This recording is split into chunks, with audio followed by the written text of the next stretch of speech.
great and phony clue.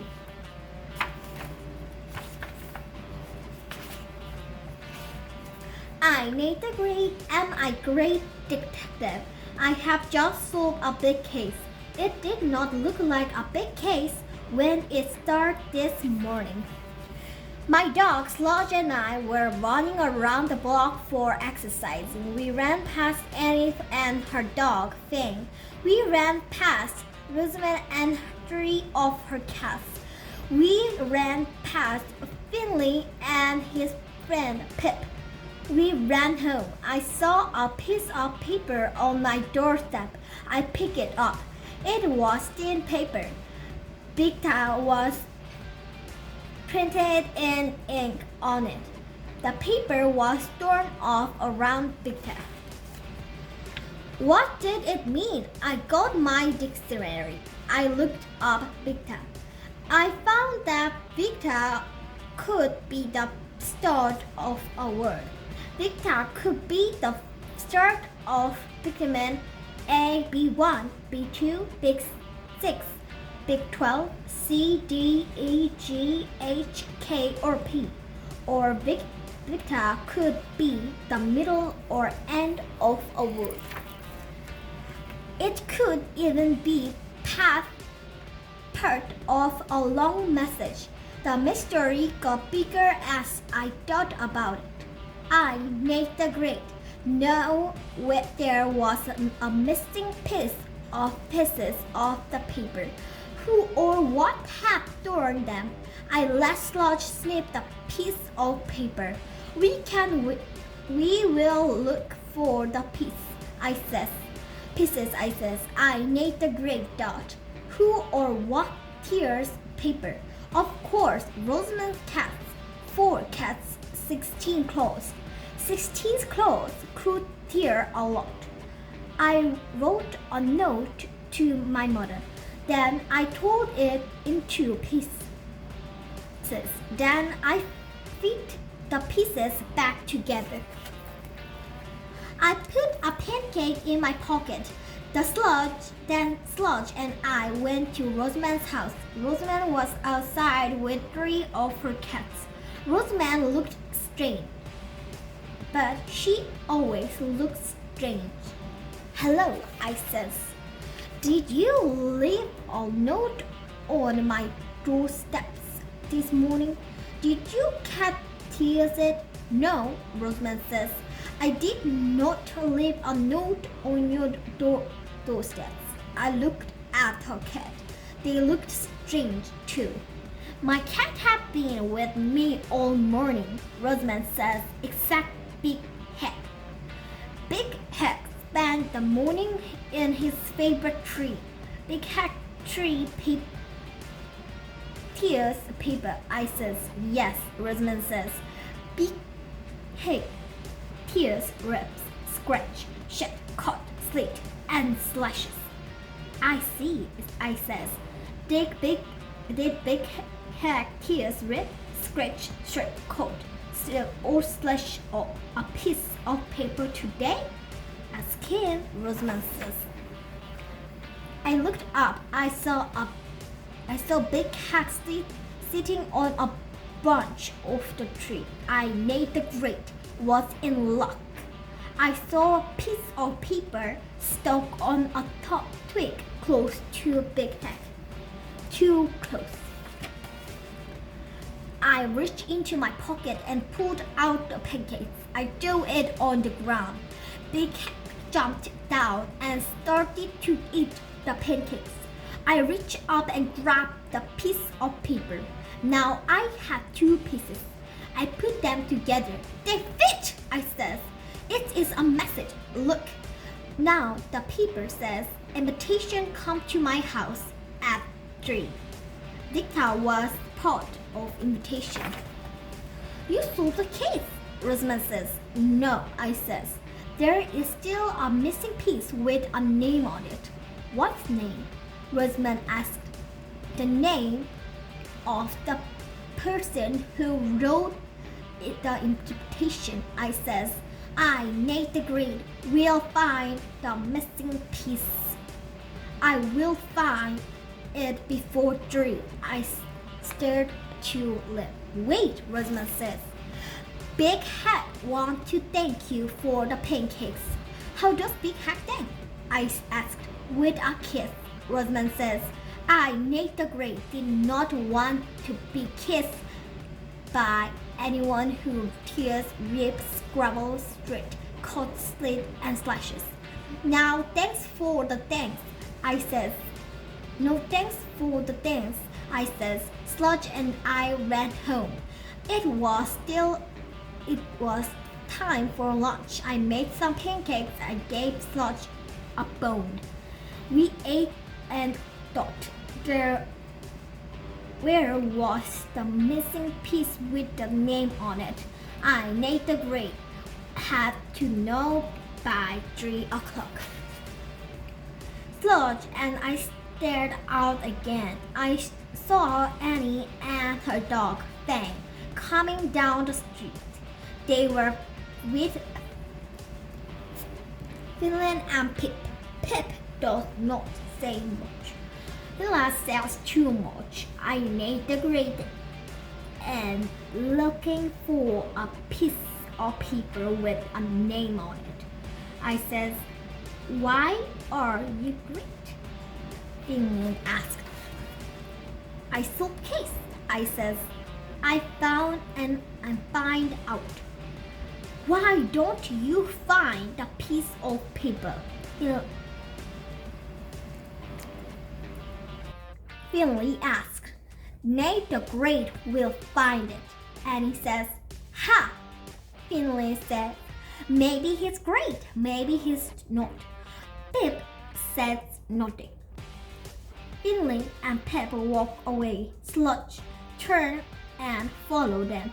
I turned and followed Sludge. Annie and Fang turned and followed me. I saw Finley drop a piece of paper into the sward and walk away. I looked into the soap. I did not like the way it looks. But the paper was there. It could be the missing piece. How could I get the paper out? I Nate the Great needs something long and sharp. And I saw something long and sharp beside me. Thanks, teeth. Then I had another idea. I looked down at the paper again. It looked blank. The print must be on the side that is facing down, I says. We must wait. Wait for what? Annie asked. Wait from the water in the sewer to make the paper very wet. The imitation is printing in ink on thin paper. When paper is thin and the printing on it is dark, water can make the printing show on the other side. Then we can read the name. But won't the printing look backward? And he asked. Yes, but nothing is perfect. I Nate the Great says that nothing is perfect. The paper was getting wetter and wetter. I saw something print on it. I saw phony clue. I says. I Nate the Great was mad. I had never had a phony clue before. I did not know what to do. I could not find the missing piece. I looked at the piece in my hand. I Nate the Great thought. Then I says, I am looking at what I have. Perhaps I should look at what I do not have. How can you do that? Annie asked. When you do not have it. Look, I says. When I put the two pieces together, the empty space that is left is shaped like a boat. So the missing piece is shaped like a boat. I Nate the Great will look from a paper boat. What if you couldn't find it before 3 o'clock? Annie asked. Then I'm stuck, I said. Sludge and I walked and thought. I made the grade and seen a boat together today, but where? It was not on the Atlantic Ocean. It was not on the Pacific Ocean. It was on a paper ocean. Sludge and I ran to the paper ocean. The paper boat was there. It filled my pieces of the invitation around it. They fit. The paper boat was the missing piece. The paper boat was blank. It did not tell me anything, or did it? Now I knew that someone wrote an invitation to me and didn't not sign it. The same someone tore the invitation into pieces and left on piece on my doorstep and put on piece in the tree and passed on piece on the paper ocean. Someone did not think that I, Nate the Great, could find out who the someone was. Someone was testing me. I looked at the paper boat on the paper water. Paper and water. I had just seen paper in water. The phony clues in the sweater. I, Nate the Great, had an idea. Sludge and I ran home.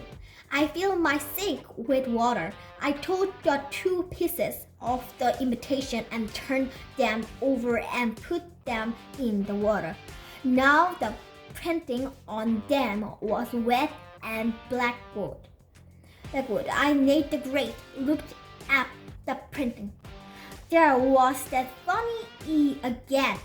The printing was the same as the printing on the phony clue. I, Nate the Great, knew the case was solved. It was not yet 3 o'clock. This was an invitation I want to answer exactly on time. Sludge and I ran around the block and around the block until it was 3 o'clock. Then we went to Finley's house. Finley was with Pip. Pip did not say anything. It is 3 o'clock, I says, and I, Nate the Great, am here. I have answered your invitation, Finley. Finley gulped. I, Nate the Great, says there is no such thing as a phony clues. The printing on your phony clues is the same as the printing on the invitation. You wrote the invitation, you tore it into pieces. Finley gulped again. Pip opened his mouth. At last he had something to say. I win, he says. I told Finley that you would solve the case by 3 o'clock.